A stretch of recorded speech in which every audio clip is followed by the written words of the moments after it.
Welcome back, everyone. Today we're going to be talking a bit about my background and the angle that I'm coming at this from so that you can understand a little bit better about who you're dealing with. I'd like to start off stating for the record that this is the last thing I ever thought I'd be doing. I was happy to infiltrate, happy to collect evidence, happy to distribute that evidence anonymously, and happy to go get any bad guys. But making videos talking about myself seems totally antithetical to the Q ethos, and I kind of hate it. But the DIA and Q Plus are making me, so here goes nothing. My name is Austin Steinbart. I'm a 29-year-old DIA agent from Chandler, Arizona. If you've watched any of my other videos, you'll see that I've been having a pretty wild time out here in Westworld working on this QAnon project. QAnon is a military intelligence operation, the first of its kind. One that uses space-age quantum technology to post messages from the future to internet forums in the present. It's kind of like that movie The Frequency with Dennis Quaid, except with a quantum computer. The main characters in this story are President Trump, Admiral Rogers, General Flynn, the DIA, myself, and Q+, the future commander of the future Space Force, augmenting himself with time-warping artificial intelligence and running point on this whole thing. Messages on the board serve several purposes. The first one is providing the public with a behind-the-curtains look at a live spy operation that is currently in progress. The second is to give me personally, Baby Q, hints as I complete this little nightmare scavenger hunt from hell that I've been on. Over the course of this mission, I've infiltrated hotels, data centers, top secret document warehouses, and military bases. So some of the gobbledygook posted on those boards are actually direct messages to me personally containing hints for things I happen to be dealing with at a given time. Kind of like a giant live-action escape room sort of a deal if you've ever been to one of those things. I was forced to do this, as far as I'm aware, for a couple reasons. The main one being my natural-born proximity to some of the top goons in the Royal Death Racket. My mom is from Yuma, Arizona. My grandfather, David Fry, was the guy who ran the private refueling contractor on the Yuma MCAS airbase called Mercury Refueling Inc., who loaded drugs onto military planes. Some of my best memories as a kid are sitting in the back of his truck at the end of the runway on that base, watching fighter jets take off over our head.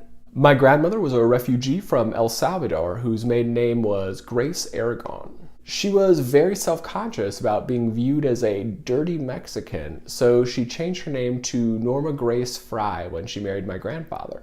She died under what I consider to be very suspicious circumstances after being one of the first parents to aggressively sue the Catholic Church for sexually abusing my uncle. Growing up, Puerto Penasco, a great little Mexican beach town about 4 hours drive south of Phoenix, was like a second home to me. Spent lots of time down there. And as many of you are aware, Puerto Penasco happens to be one of the most important distribution hubs for the Sinaloa cartel.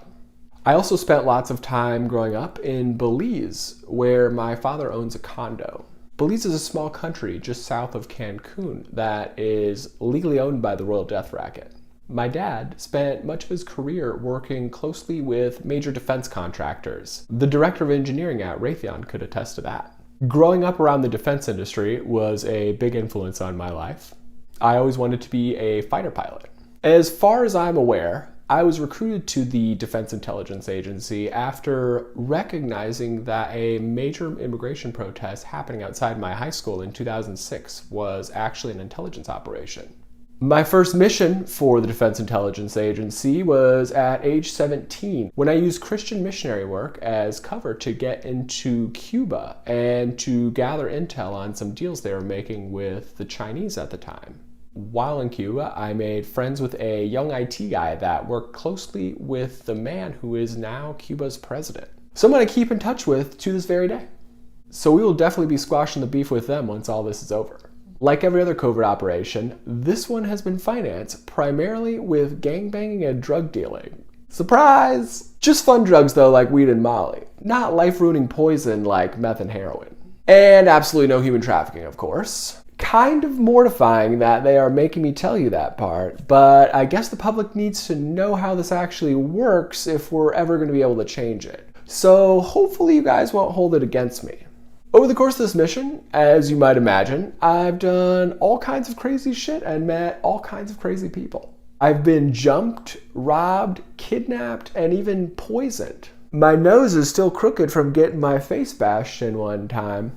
I smuggled lots of drugs across international borders. I've had guns pointed in my face several times on both sides of the border by both sicarios and federal police.